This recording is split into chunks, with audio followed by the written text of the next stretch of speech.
Here we go. Look at this, Terry. Oh, wow. That looks like a strap, doesn't it? Yeah, that is a strap. Oh, my lordy. Narrator. It is a critical moment for the Oak Island team. At a depth of more than 70 feet in the RP-1 shaft, they are finding clues that suggest part of the fabled money pit treasure may soon be within their reach. That's sweet, mate. Absolutely, Gary. We're on a treasure hunt. We're looking for treasure chests, and we sure know they used to have iron straps around them. This is a great sign. Now, this is really cool. Mate, that is an old-looking strap. It looks like it's wrought iron, and we don't find many pieces like this that have got two straps put together, overlapping, and there seems to be a rivet in there. Wow, Gary. You're right, mate. That's for reinforcement. If you found an old treasure chest or, like, a lockbox, yep, you would have something like this strap around it. Terry. For sure, a large box has to be reinforced. Yeah. Imagine the weight of gold, Gary. Yeah. Love it, mate. Now, I remember a piece of iron strap that was found on Lot 5. Maybe we have found another connection between the money pit and Lot 5. We won't know that until we have this tested, but I wouldn't be surprised. It's tantalizing, my friend. Yep. I'm hoping Rick's right, mate.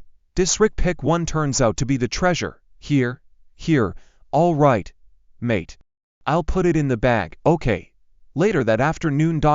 Marty. Okay. We're here to talk about this item found on Lot 5, right? Yes.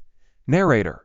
Rick and Monty Legina join other members of the team in the lab to receive a report on the believed nail that was found 1 day ago on Lot 5. Helen. This one is different because most of the ones we find are, like, corroded bits of nail. Very corroded.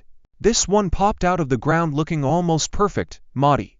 Yeah, so I brought it in for Emma to test and run her analysis on it. And it is older, I will concur.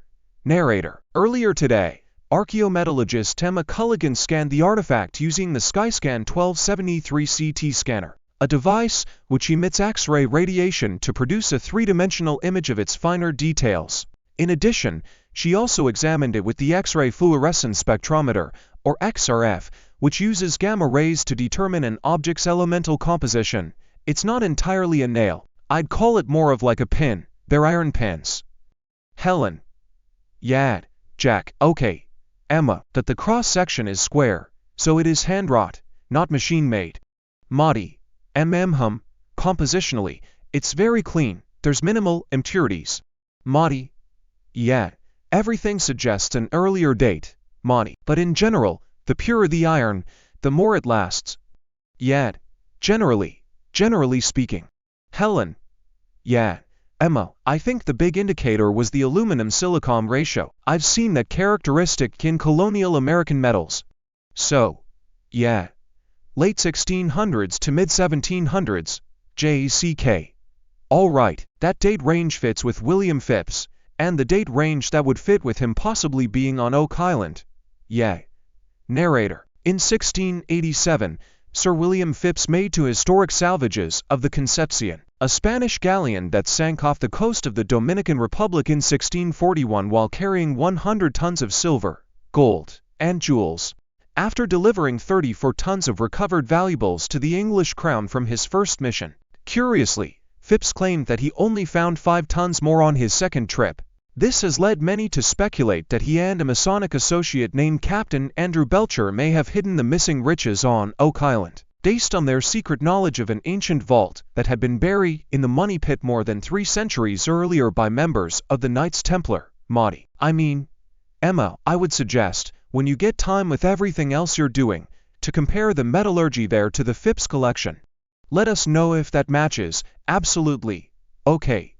Narrator. Is it possible that this artifact might be related to the numerous iron tools previously found on Lot 5 that were scientifically linked to the birthplace of Sir William Phipps? But more importantly, might these discoveries, and older ones that have been dated to as early as the 14th century, help explain why the team has found evidence that multiple treasures could be buried in the money pit area and even in the swamp? Rick, we refer to the historical narrative of the island all the time, right? Well, Let's follow the possible Phipps connection. Marty. Okay. Anyway, we've got work to do. Let's all get out there. All right, Rick, thank you. Laird. See you later. RICK. We've got to be getting close. We are getting close, I think. Narrator. Later that afternoon, in the Money Pit area, Rick Lagina and other members of the team monitor the excavation in RP-1 as it closes in on the legendary Shaft 6 tunnel, some 118 feet underground. Steve. This is what we've been waiting for. Craig. Yeah. Rick, that is a lot of wood. Narrator. It is a potentially historic moment in the Money Pit area for Rick Lagina and other members of the Oak Island team. Steve. So this is probably Shaft 6, Craig. Yay. Craig. It's mostly likely Shaft 6, yep. Narrator. At a depth of some 105 feet, in the RP-1 caisson, they have just recovered evidence of the 1861 structure known as Shaft 6. Could these wedges be tunnel wood? It's possible. Narrator. And the possible remains of an adjacent tunnel containing wooden debris and potential treasure. RICK. When the collapse happens, it probably tore. Scott. Yes, agreed. Some of the tunnel apart, and that would come first. Yeah.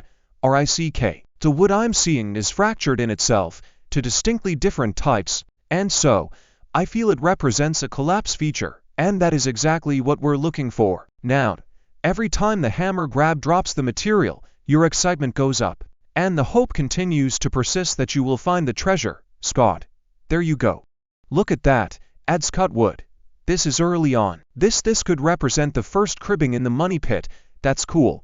Certainly does not fit with that dimensional lumber. Rick. No, it doesn't. No. Narrator. Although the team was expecting to encounter the Shaft 6 tunnel several feet below the current depth of RP-1. Let's see what this is. Yeah, that's a lot of wood. Narrator. Is it possible that they are closing in on the legendary riches that treasure hunters have been seeking for more than 2 centuries? Vanessa. Hey, guys, these ones just came out of 108 feet. So, Rick, what's that telling us? Vanessa. If I knew, I'd tell you. Laughs. Well, you're smiling. This is something. Yeah, it's cool. It's, you know, yeah, it's all a good sign. It's cool. Okay, Steve. So, this wood, we believe, could be original Money Pit wood or recreated Money Pit wood that traveled 18 feet through a tunnel into Shaft 6 after the collapse. Wow, Steve. The only thing we're missing is the treasure. Vanessa. Yeah, okay. Well, we are losing sunlight. All right, ow. But the good news is, we do have the shaft down quite far. To dig is at 111, but I think we got to go deeper tomorrow to get that one thing for Rick. Rick, one thing for all of us. Yep, for all of us. RICK. It's getting later in the year. The light diminishes rather rapidly. There are safety concerns, so you just have to call halt for the day. I hope everyone knows that I really appreciate everybody's hard work. To me, this is one really good book. We just need an ending. And with your help, we'll get there. Yeah, 'cause it's a treasure story. You bet. Gary. All right, Rick. Good luck to everyone. Let's start tomorrow off with a bang. Sounds great. Let's find that one thing. All right. Let's do it. Narrator. For Rick, Marty, Craig, and the team, the dedication to build upon the efforts of the faithful searchers who came before them may now be on the verge of paying off. But as they reach further into the dark and mysterious depths of the Money Pit, just what might await them? A vast cache of Spanish silver, gold and jewels? Or might they unearth something much more profound and priceless?